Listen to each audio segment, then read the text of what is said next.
कला अकादमीच्या मास्टर दिनानाथ मंगेशकर सभाघरांत जाल्ल्या पुरुष नाटका वेळार जाल्ल्या लायटीच्या गळाचेर मंत्री गावडेन हात वयर काढल्यात। जबाबदारी स्वीकारपाची सोडून मंत्री गोविंद गावडेन PWD कडेन बोट दाखयलें।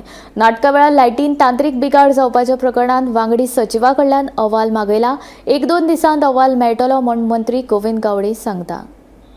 2 दीस पयलीं अभिनेते शरद पोक्षे हांच्या पुरुष नाटका वेळार कला अकादमीच्या मास्टर दिनानाथ मंगेशकर सभाघरांतल्यो लायटी अचकीत बंद पडिल्ल्यो।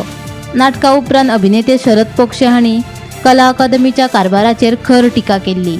हे फाटभुंयेर कला आनी सांस्कृतीक मंत्री गोविंद गावडेक विचारिल्ल्या प्रश्नाचेर ताणें हात वयर काडल्यात। सरळ जबाबदारी स्वीकारपाची सोडून ताणें PWD कडेन बोट दाखयलें। नाटक सुरू आसतना लायटी बंद पडप ही तांत्रीक गजाल। हे विशीं आपणे खंय अहवाल मागला। 1-2 दिसां भितर अहवाल मेळटलो अशें ताचें म्हणणें। Bureau report, Gomantak TV।